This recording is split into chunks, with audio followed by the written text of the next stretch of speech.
Hello and welcome back, and everybody. Today I got another deck tech for one of the Fallout commanders that were recently announced. Unfortunately, this set isn't coming out till late March, I believe, next year, so we got a bit of a way to go until we see the rest of this set, but I've already latched onto one that seems really fun. I really like some of these oddball commanders, like the dungeon commanders or the dice rolling commanders, you know, those kind of ones, coin flip, all that kind of mechanics. So when I saw this guy, I had to make a video on it. So we got Mr. House, President and CEO, red, white, black, so it's a 3-mana Mardu commander. Really nice to have a cheap commander like that. It's a 0/4 human. It's a legendary artifact creature, so it's also an artifact. It says whenever you roll a 4 or higher, create a 3/3 colorless robot artifact creature token, and if you rolled a 6 or higher, instead create that token and a treasure token. Also has an activated ability, pay 4 and tap, roll a 6-sided die plus an additional 6-sided die for each mana from treasures spent to activate this ability. So pretty obvious what we're doing with the deck. You're going to try and roll as many dice as you can, especially the D20s. Those are going to be our best bet to ensure we get the 3/3 and the treasure, because it's almost guaranteed to go over 6. Obviously 6 is the highest to roll on a 6-sided die, but on a D20 that's actually on the low side, so it could be pretty common that we hit those treasure and creature tokens. So first up, we're just going to go over some of the dice rolling cards we have in here. There's some different categories when it comes to the dice rolling. We have ones that help you roll higher, like Barbarian class. It's a single red for an enchantment class. Or the first level says if you would roll 1 or more dice, instead roll that many dice plus 1 and ignore the lowest roll. So that will help us guarantee to get those treasure tokens when we need to. Also, the level 2 says pay 1 in a red to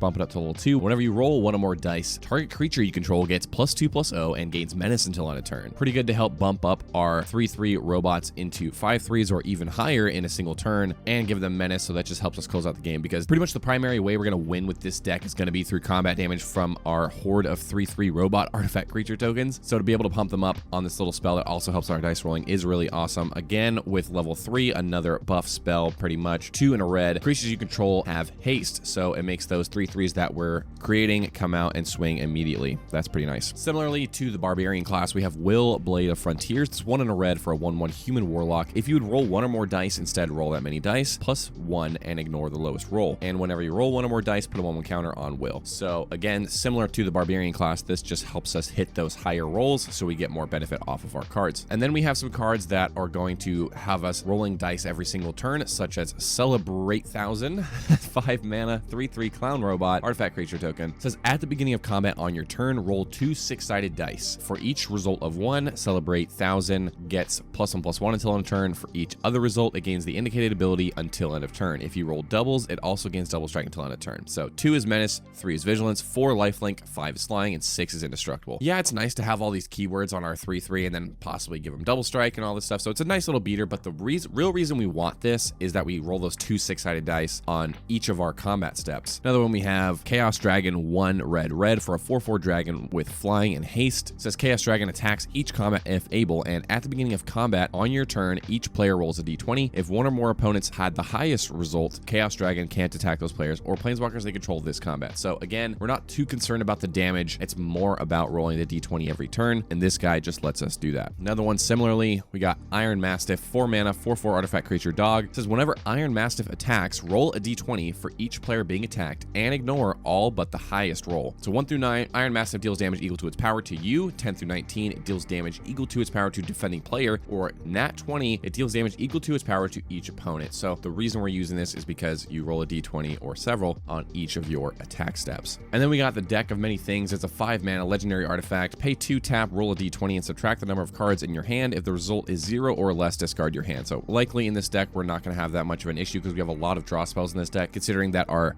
commander gives us bodies and ramp, temporary ramp with the treasures. We did throw a lot of draw into the deck, so that should not be too much of a problem. So the results on the card: 1 through 9, return a card at random from your graveyard to your hand. That's a great one. 10 through 19, draw 2 cards, another fantastic ability. 20, put a creature card from any graveyard onto the battlefield under your control. When this creature dies, its owner loses the game. So this could be a target opponent loses the game spell if you hit that nat 20. And don't forget, we do have cards like Will and Barbarian class to help us hit those odds even better. So that's kind of the gist of some of the dice rolling cards we have in the deck. There's tons more more than that. I believe there's probably around 20 to 25 cards that are dealing with dice rolling, probably even more than that. But next up, we got some of the draw in the deck like I was talking about. Again, another dice rolling card, but it also has some pseudo draw, or it's impulse draw, I suppose. We got Chaos Channeler, 2 red for a 4/3 human shaman, has Wild Magic Surge, so whenever Chaos Channeler attacks, roll a d20 similar to our Iron Mastiff. 1 through 9, exile top card of your library, you may play it this turn. 10 through 19, exile top 2 cards of your library, you may play in this turn. And then 20 is 3, you can play him this turn. So unfortunately, the 20 doesn't let you play him until like the next turn or whatever, which would be pretty sweet. You can only play him this turn, so you have to be a little wary when you're low on mana and you're attacking with this guy and making sure you're not exiling cards that you really want for your game plan to succeed and not being able to cast them, you know? So that's the downside with impulse draw, but I still really like this guy because whenever he attacks, you roll a d20, and that's really helpful for our deck. Another fun one here, I like throwing this one in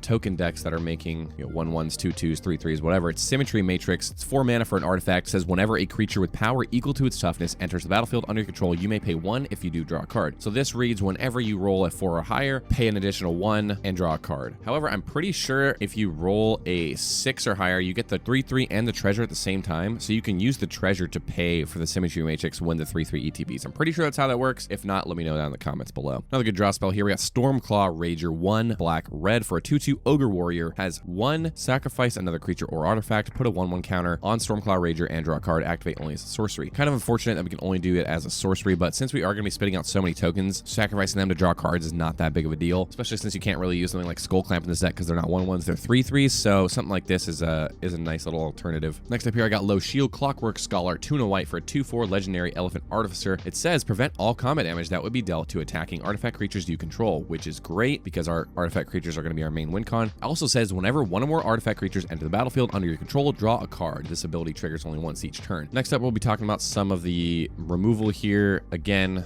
dice rolling ones are the ones we're going to be focusing on because all the other ones are pretty much standard removal spells. So first up, we got Merkel's Edict, 1 and a black for a sorcery. Roll a d20, 1 through 9, choose an opponent. That player sacrifices a creature. So at the baseline, you're paying 2 mana and an opponent is sacrificing a creature. Obviously, they could do a non-token, which kind of sucks, but even the lowest roll is not that bad. 10 through 19, each opponent sacrifices a creature, so that one's even better. It makes all 3 of your opponents sacrifice a creature. And the 20 says each opponent sacrifices a creature with the greatest power among creatures that player controls, so you're most likely to hit their best creature with that one. Not a bad little removal spell here for 2 mana. Another one we got, Six-Sided Die, 2 and a black for an instant. Choose target creature, roll a 6-sided die. So the 1 is it has base toughness 1 until end of turn. 2 says you put 2 -1/-1 counters on it. 3, 6-sided die deals 3 damage to it and you gain 3 life. 4 is it gets -4/-4 until end of turn. 5, destroy it. 6, exile it. So obviously we're going to want that 6. However, not bad either to get like the 3. Say you're really low on life or something and you happen to hit the 3 and gain 3 life. That can also be pretty good. Just a pretty cool removal spell that also helps us roll some dice. And we got some cards here that synergize with our commander making tokens, both creature and treasure tokens. So first up, we got Jan Jansen, Chaos Crafter. Also the same casting cost as our commander. It's red, white, black for a 3/3 Gnome Artificer. With haste, says tap, sacrifice an artifact creature to create 2 treasure tokens. So that is insanely good value because we sacrifice one of our 3/3s to get 2 treasures. Those 2 treasures can then help pay for the 4 and tap ability, which will then just make us roll more and more dice. So this guy is an absolute must in the deck. You might even recommend throwing in like a creature tutor in Mardu. I'm not sure how many they have of those, but just to get this guy out, it could be a game changer with this ability. Also, it has a second ability, tap, sacrifice a non-creature artifact, so one of the treasures, to create 2 1/1 colorless construct artifact creature tokens. I don't really see you doing this that often, so that's pretty much not the reason we're playing it. It's the first ability that we really want to be getting those treasure tokens, again, to help us create more and more 3/3s. Next up here, I got Mahadi Emporium Master, 1 black-red for a 3/3 Cat Devil. At the beginning of your end step, create a treasure token for each creature that died this turn. So since we're going to be going into combat a lot and we're throwing our 3/3s around because we can pay for them with all of our treasures, this will help us just exchange those creatures that are dying for even more treasures, which creates more 3/3s. And you can see where we're going with this. So the treasure theme in this deck is really important. I might even recommend throwing in more of the treasure cards if you can find them, just to help the deck smooth out a little bit. But you got to have a good amount of the dice rolling and a good amount of the treasure support. So, and probably one of the most expensive cards I have in the deck. This is a pretty budget build, but I had to throw Zorn in here because he's just so strong with the commander's ability. So it's 2 and a red for a 3/2 elemental. It says if you would create 1 or more treasure tokens, instead create those tokens plus an additional treasure token. So with our commander, anytime you roll a 6 or higher, you're getting 2 treasures with this. So you need 2 6 or highers, and then you can pay all 4 4 treasure tokens into that ability on your commander to then roll a bunch more dice, get a bunch more treasures. You see where I'm going with this. This is a really, really synergistic deck. Having Zorn, Jan Jansen, Mahadi all creating us tons of treasures just really helps our game plan accelerate. And last but not least, you guys know I like talking about some of the utility in the deck. So first up here, I got Zerda the Dawnwaker. It's 1 and 2 hybrid Boros. For a 3/3 elemental fox, you can ignore the companion part because we're not doing that. However, it says abilities you activate that aren't mana abilities cost 2 less to activate. This effect can't reduce the mana in that cost to less than 1. Also, you pay 1 and tap to have target creature not be able to block this turn. So this one could go either way. You know, if you have a lot of treasures already on the field, you have a lot of mana, you don't really need the reduction, I probably wouldn't even cast this because you want to be able to spend the 4 treasures into the ability of your commander if you have them. If this is later in the game, you don't really want the Zerda, but if it's early and you don't really have a lot of treasures, you're going to want to be able to reduce that, because if you only spend 2 treasures on this, you're rolling 3 dice. It's even more possibility to get more treasures. Then you can kind of just keep the ball rolling. But if you have late in the game and you have enough treasures, you'd rather spend all 4 so you can just roll more dice with your commander's ability. And last but not least, I just like this in the deck because we have so many artifact tokens, creature tokens, so this could be really beneficial late in the game if our board happens to get blown out. We got lich-knight's Conquest, 4 and a black for a sorcery. Sacrifice any number of artifacts, enchantments, and or tokens. Return that many creature cards from your graveyard to the battlefield. So late in the game, if some of our cards like Chaos Dragon, Celebrate 1000, whatever, happen to die and we need to be able to roll some dice to get our commander up and rolling, pun intended, Lich-knight's Conquest can help us bring us back late in the game if there happens to be a board wipe or something like that. So that is pretty much the deck for Mr. House President and CEO. You know, I haven't played too much Fallout. I played a little bit of 4, again, a little bit of New Vegas back in the day too. I think it was on a Steam sale or something, who knows, 15 years ago or something like that. I played it not too much, so I don't know all the lore and everything, but I do really like the set so far. It's looking really fun, especially the dice rolling commander. There's also an energy commander that we desperately needed in the format because when they made the energy set, you know, there wasn't commanders for every single ability, so we never had one, but now we do, so I may make a video on that one. We'll see. There's 2 actual energy commanders that we've seen so far. May make some more future videos on the Fallout commanders, but that's pretty much all I got for today. I got the link down in the description to my Architect page if you want to see the full build. So thank you guys so much for watching. Subscribe to see some more deck techs, and I'll see you guys in the next one. All right, take care.